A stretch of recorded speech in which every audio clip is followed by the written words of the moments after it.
एक गांव में चक्री बोलकर एक व्यक्ति होटल चलाते रहता है। वो बहुत ही लोभी था, ज्यादा पैसे लेकर कम खाना देता था।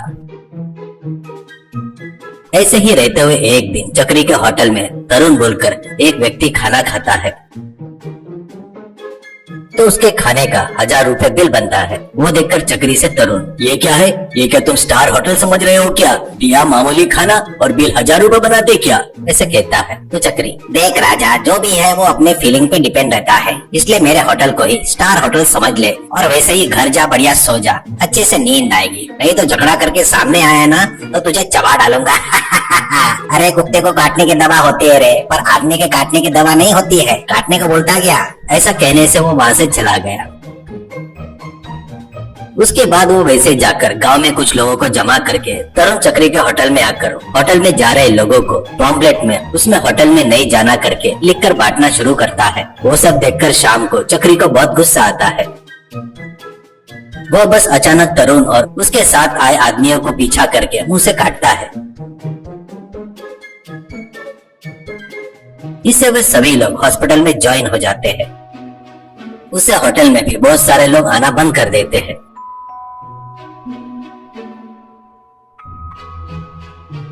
ये सब देखकर एक दिन चक्री अपने होटल के बाहर एक माइक लेकर लोगों से, अरे देखो लोगों, उस दिन बाहर के लोग को काटा वो मेरी आत्मरक्षा के लिए था, वैसे ही खाने के लिए आए हर किसी को मैं नहीं काटता और कोई तुमको काटना नहीं ऐसा देखने की जिम्मेदारी मेरी है। कमान आओ, मुझे इनकरेज करो, आकर खाओ, मैं भी तुम्हारा ही आदमी हूँ यार। तुम्हारे लिए अभी से पेट में खाने का रेट कम कर रहा हूँ, ऊपर से तुम्हारे लिए क्या कर रहा हूँ पता है क्या? अनलिमिटेड फूड भी रख रहा हूँ, ऐसा कहता है।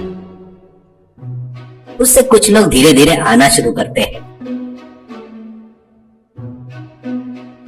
ऐसे ही रहते हुए हॉस्पिटल के बेड पर ट्रीटमेंट ले रहे तरुण के पास डॉक्टर आता है। अब डॉक्टर से तरुण, सर ये गवर्नमेंट हॉस्पिटल है करके ठीक है, वही प्राइवेट हॉस्पिटल रहता तो मेरे बॉडी के पार्ट बेच भी देता था ना, तो पैसे नहीं भर सकता था। सर प्लीज सर, मुझे बाहर भेज दो सर, ऐसा कहता है। डॉक्टर, देखो वो तुमको काटने से पहले 4 दिन तक ब्रश नहीं किया था, इसलिए तुमको इतना इन्फेक्शन हुआ है, इसलिए तुम्हें इतने दिन लगे। अब कभी उसको उंगली मत करना।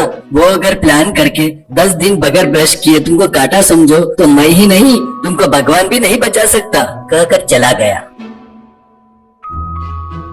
ऐसे ही रहते हुए कुछ दिन बाद तरुण डिस्चार्ज होता है और तरुण अपने दोस्त के साथ चक्री के होटल के सामने से जा रहा था। वो होटल बहुत ही बिजी दिखता है, इससे उसको बहुत ही गुस्सा आता है। अब अपने दोस्त सिसला से अपने गुस्से के बारे में सब बताता है। अब सब कुछ सुनकर सिसला, अरे देख यार, तू बेमतलब सोचकर अपनी तबीयत खराब मत करना। उसको डील करने के लिए अपने पास पहचान के 4 आदमी को बुलाता, जो भी है वो देख लेंगे, तू देख ले, ऐसा कहता है। ऐसे ही रहते हुए एक दिन 4 लड़के बदन भर के ब्लैंकेट ओढ़कर ठंडी है कहते हुए सिर पर चेहरे पर पूरा दुपट्टा बांधकर चक्री के होटल में आते हैं।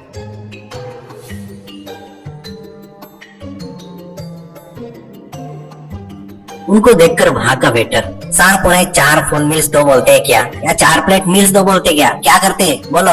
एक लड़का, अरे यार इतनी ठंडी है भाई तुम्हारे गांव में, देखे तो यहाँ पर हम बर्फ बन जाएंगे लगता है। इतना की असली बात ये है कि ये तीनों का आज मौन व्रत है, वैसे भी उनका आज उपवास भी है, पर मेरे बाजू में बैठे इसलिए कुछ तो भी मेरे छोटे पेट के लिए कुछ तो भी एक छोटा सा मील्स लेकर आजा भाई, बढ़िया खा लेता हूँ मैं, ऐसा कहता है। इससे वेटर वहाँ पे जाकर खाना रेडी करता है।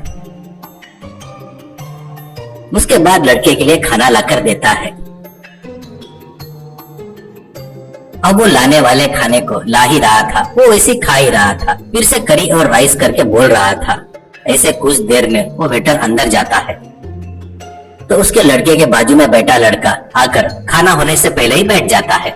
उसके बाद वो खाना खाने लगता है। वो मुंह ढककर रखने की वजह से कौन व्यक्ति कौन है करके वेटर देख ही नहीं पाया। उसके कुछ देर बाद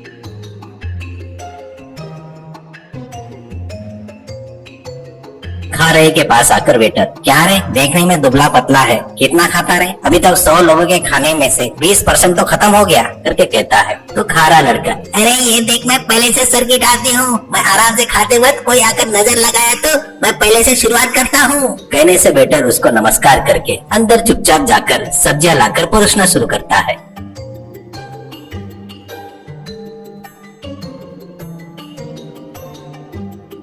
दूसरा लड़का भयंकर तरीके से खाना शुरू करता है। फिर से कुछ देर बाद वेटर को गलत रास्ता बताकर सब्जी लेकर आ कर तीसरा लड़का भी आकर वहाँ प्लेट के पास बैठ जाता है। फिर से वो भी जमकर खाना शुरू करता है।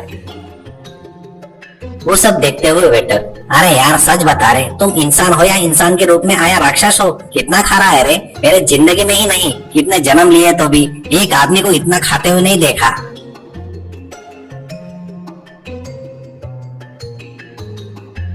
कहकर फिर से खाना लाकर देना शुरू करता है। फिर कुछ देर बाद तीसरे लड़के की जगह पर चौथा लड़का आकर खाना खाना शुरू करता है। वो सब देखकर वेटर डरते हुए मन में, अरे बाप रे, ये चक्री ने किए सो काम की वजह से भूत भी आ रहे हैं इस होटल में खाना खाने के लिए। ये क्या है, तो भी जमकर खा रहा है चावल, सब्जियां पूरे खत्म हो गए। सब खत्म होने के बाद क्या होगी परिस्थिति? ऐसा सोचते हुए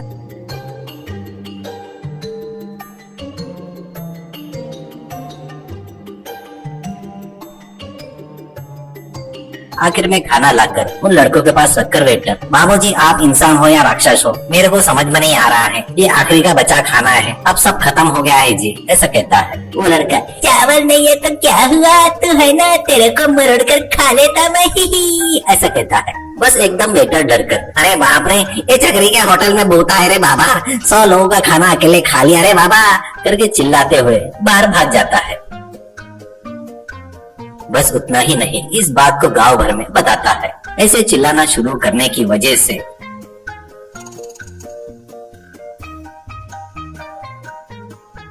वो चोर चुपचाप पीछे के रास्ते से दूर भाग गए। बस उस झटके से गांव में कोई भी चक्री के होटल में नहीं जाता। वो देखकर तरुण और सिसला बहुत ही खुश होते हैं। उतना ही नहीं, उन चारों को अपने घर पर बुलवाकर उनकी बहुत तारीफ करते हैं।